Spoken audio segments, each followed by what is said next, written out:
Ciao a tutti amici e bentornati a questo nuovo appuntamento astrologico. In questo video parleremo dell'eclissi di luna parziale che avverrà il 19 novembre 2021 alle ore 10:02 del fuso orario dell'Europa centrale di cui facciamo parte. Iniziamo parlando della durata di questa eclissi. L'eclissi inizierà alle 7:02 quando la luna entrerà nel cono penombrale della Terra.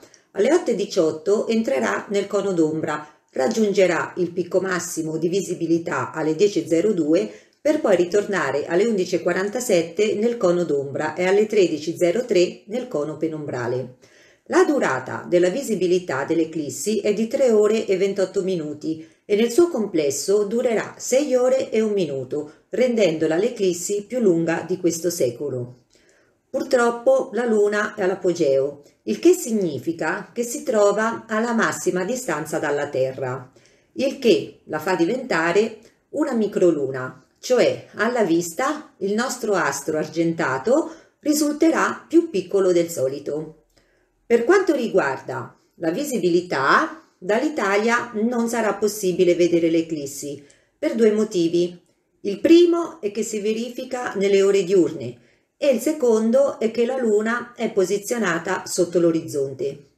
Ci sono però alcune eccezioni che riguardano le regioni dell'Emilia-Romagna, Toscana e Sardegna e le regioni settentrionali, dove dalle 7:02 per alcuni minuti si vedrà la Luna entrare nel cono penombrale della Terra, ma all'atto pratico l'effetto visivo sarà così debole che non si potrà in pratica vedere nulla. Stessa cosa accadrà in Francia, Germania e Spagna. In Europa gli stati che potranno vedere una parte dell'eclissi sono il Portogallo, la Norvegia e soprattutto l'Irlanda. Questa eclissi sarà visibile per intero negli Stati Uniti e Canada. Detto questo, voglio chiarire che nelle regioni e negli stati dove l'eclissi non sarà visibile, essa porterà comunque conseguenze. La non visibilità non pregiudica il verificarsi degli effetti. Ma veniamo ora all'aspetto astrologico, che è quello che più ci interessa. Potete vedere in sovraimpressione il tema di evento per poter seguire meglio ciò che sto dicendo. Il tema è eretto per la città di Roma, scelta solamente in quanto capitale. Intanto c'è da dire che la Luna si trova a 27 gradi e 17 minuti del Toro. In questo segno è nella sua esaltazione, quindi è forte per dignità essenziale. Si trova nella quinta casa, che è una casa succedente, quindi anche il posizionamento non è negativo, ma purtroppo è strettamente congiunta alla malefica stella fissa Algol, che, come tutti sappiamo, è una delle stelle più negative in assoluto. La Luna, essendo in quinta casa, agisce sui desideri, sulla vita individuale, sui piaceri, sugli svaghi, sulle storie d'amore non impegnative, sui figli, sulla creatività e i giochi. Trovandosi nel segno del Toro, questa Luna ha bisogno di solidità materiale e finanziaria, ma anche di sicurezza sentimentale ed interiore. È una Luna che bada perciò alla concretezza dei fatti e dei risultati negli ambiti appena detti della quinta casa. Questo significa che il tempo delle parole è finito. La Luna vuole ottenere a qualsiasi costo le cose di cui è stata privata, vuole tornare a vivere, ad abbracciare, ad essere spensierata, a divertirsi, vuole vivere all'altezza dei suoi sogni, vuole essere certa di avere ciò di cui sostentarsi, vuole certezze nel lavoro e dare un futuro ai propri figli. Lo vuole ora, non domani, non nei sogni e nelle illusioni. Tutto ciò è particolarmente vero, basti pensare a tutti i divieti che ci sono stati in Italia in questi quasi 2 anni, fino ad arrivare all'assurda legge di non poter lavorare senza il famoso pass e di non poter entrare nei luoghi pubblici destinati al divertimento. La Luna non è più disposta ad aspettare e vuole stringere tra le mani qualcosa di reale, non solo false promesse e restrizioni. Tutto ciò è testimoniato dalla congiunzione al nodo lunare nord, che è lo scopo che si prefigge. È ciò a cui tende e per cui lavora. Il suo desiderio è divenuto prorompente. L'esigenza di leggerezza e spensieratezza ha bisogno di essere messo in primo piano, come dimostra il posizionamento del suo dispositore che è Venere. Venere si trova in prima casa e in Capricorno, quindi anch'essa in un segno di terra che ribadisce il concetto di voler concretizzare sul piano reale e pratico ciò di cui la Luna ha bisogno emotivamente. A tal proposito ricordo che la Luna rappresenta il mondo emotivo di ogni persona. Di Venere parlerò più avanti nel video. La Luna forma un trigono con Plutone in Capricorno, il che indica che questi desideri sono particolarmente intensi e profondi. La Luna aumenta ancor più in sensibilità. Nulla viene preso alla leggera. La Luna può arrivare a vere e proprie ossessioni e manie pur di raggiungere ciò che vuole e anche servirsi della manipolazione verso gli altri.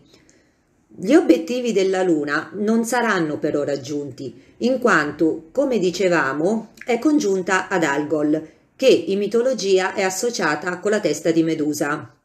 La Luna viene letteralmente decapitata da questa congiunzione, che porta con sé la morte violenta delle aspettative e dei progetti.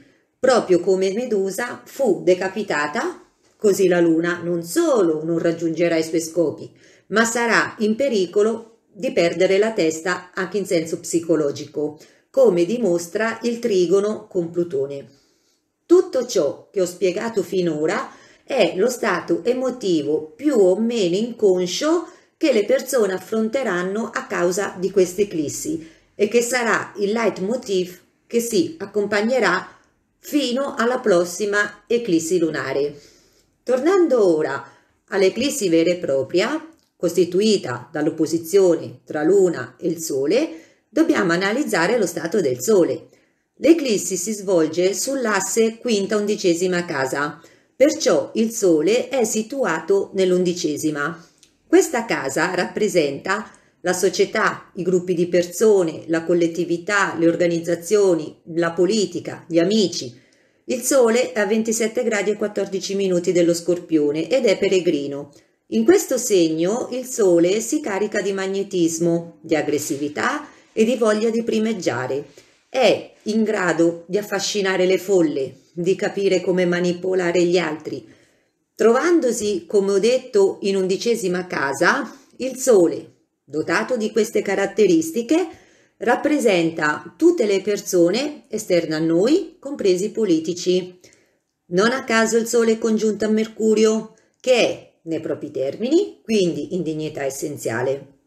Mercurio rappresenta i mezzi di comunicazione, i documenti, il mainstream, la parola scritta e parlata, i giornalisti e chiunque diffonda notizie. Mercurio è bruciato dal Sole, quindi debole, sotto il suo indiscusso dominio, e anch'esso in Scorpione. Ne deriva perciò una comunicazione manipolativa, impositiva e di regime e abbindola alle folle. Sole e Mercurio si oppongono alla Luna.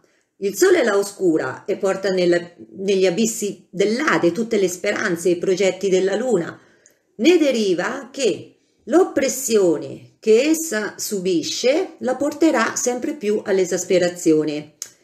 Queste forze, contrapponendosi, simboleggiano lo scontro tra l'io emotivo individuale e ciò che invece viene imposto dalla folla, dal pensiero comune e dalla politica, addirittura dagli stessi amici e gruppi di persone che l'individuo ha intorno a sé. Marte stesso è congiunto a Mercurio, un Marte fortissimo, in domicilio, in Scorpione, che porta avanti in modo aggressivo e guerrigliero i modi in cui si esprime il Sole tramite Mercurio. La comunicazione diventa repressiva, priva di libertà di espressione e ciò che pensa la massa diviene legge, non importa se manipolatoria o ingiusta. Nel grafico si può osservare l'alleanza di questi tre pianeti che si oppongono alla Luna, già provata e debilitata da Algol.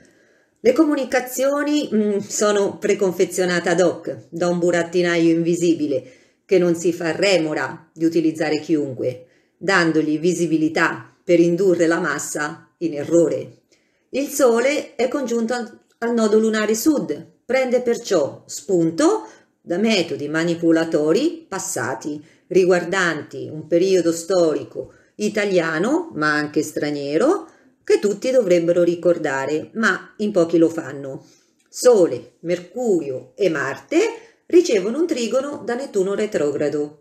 Nettuno è forte nel suo domicilio in Pesci e la retrogradazione avvolge tutto da una nebbia che confonde la mente. L'illusione, l'inganno, la mistificazione dei fatti si uniscono ad una comunicazione già fortemente influenzata dalle caratteristiche scorpioniche di cui abbiamo appena parlato.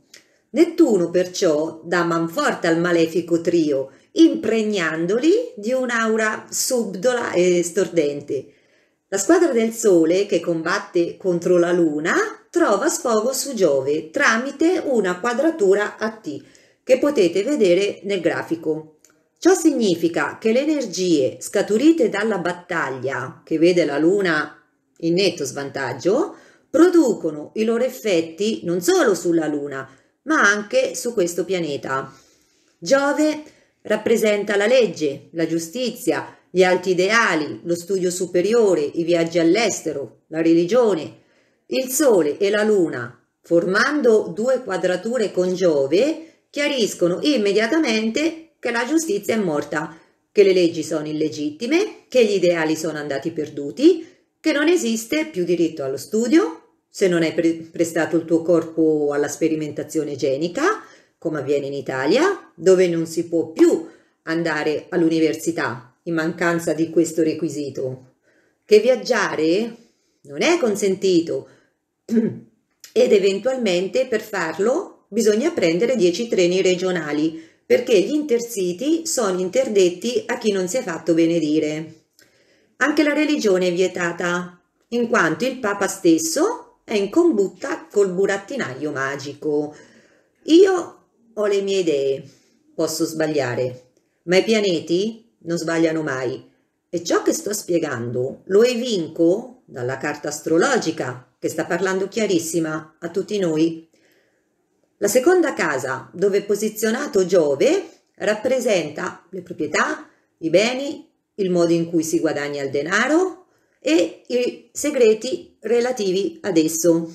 Da qui si evince che sia il Sole, inteso come detto come società, massa e politici, reprimerà il diritto di poter possedere qualcosa, come sta già facendo, avendo subordinato con una recente legge la possibilità di lavorare solo ai possessori del certificato verde e avendo in questo modo prodotto milioni di disoccupati che non guadagnando non avranno la possibilità di comprare i beni e di avere uno stipendio. La Luna, d'altro canto, schiacciata da questa situazione, sarà costretta a non rispettare le leggi e guadagnarsi da vivere nascondendo il modo in cui si procura il denaro, dando luogo a lavori in nero e al classico cavarsela alla maniera italiana, per il quale siamo famosi ovunque, credo. La Luna e il Sole, in opposizione tra loro, formano anche un punto di talete, come rappresentato in figura. La prima, come abbiamo già detto in un punto precedente del video, forma un trigono con Plutone. Il secondo forma un sestile. Ne deriva che entrambi i luminari desiderano il potere e che lo possono ottenere solamente tramite un compromesso. Il compromesso richiede che la Luna abbassi la testa per ottenere in minima parte ciò che desidera, cosa che molte persone hanno già fatto, non essendo riuscite interiormente a contrastare il potere del Sole. Il Sole ha perciò dato modo di far credere che ciascuno ha una via di uscita per realizzare i propri progetti, a fronte di un sacrificio personale. Notiamo che Plutone è in Capricorno, perciò dominato da Saturno, che è forte in domicilio, in Acquario. Saturno rappresenta lo Stato e le autorità in generale, quindi il potere attualmente appartiene allo Stato, non al popolo, come dovrebbe essere in una democrazia. Come potete vedere in figura, Urano e Marte sono in opposizione e questo è un aspetto esplosivo che determina lotte, rivoluzioni e sommosse molto cruente. Marte, come abbiamo detto, fa parte della squadra del Sole e, come sappiamo, può simboleggiare i militari, tanto più che si trova in 10ª casa, che rappresenta lo Stato. Sono le forze dell'ordine che si scontrano contro Urano, che rappresenta la patria e il popolo, poiché si trova in 4ª casa. Urano è in Toro, perciò in caduta, ed è retrogrado. Un pianeta in debilità essenziale e per giunta retrogrado è considerato più malefico del solito. Il popolo si è stancato e reclama la propria libertà e invoca giustizia. Prevedo perciò rivolte popolari che si svolgeranno contro le forze dell'ordine, o perlomeno, se non contro le forze dell'ordine, un popolo che si dovrà difendere da un regime militare. Questo conflitto sfocia su Saturno, che come detto rappresenta lo Stato. Trovo che questa configurazione sia molto preoccupante e ci fa capire che ancora non abbiamo visto il peggio. Già era abbastanza difficile la quadratura tra Saturno e Urano. Ora, con l'opposizione di Marte, le cose si fanno drammatiche. Prima che ciò accadesse, si parlava di ribellione contro l'autorità. Ora invece si parla di intervento militare e abbiamo già le prime avvisaglie di ciò che si sta verificando in modo sempre più palese. L'opposizione di Marte e Urano non solo sfocia su Saturno in una quadratura T, ma anche su Venere, formando un punto di Talete, come nel caso della Luna, Sole e Plutone. Anche qui si parla di negoziazioni e compromessi. Venere, come abbiamo detto all'inizio del video, è il dispositore della Luna, quindi Venere è l'incaricata che deve difendere i diritti della Luna. Venere in prima casa è pronta a difendere la sua causa ed è il negoziatore che deve mettere d'accordo Marte e Urano. Notiamo anche che Urano è disposto da Venere. In termini pratici è di Venere il compito di trovare un accordo tra le esigenze emotive della Luna e quelle di Urano che rappresenta il popolo.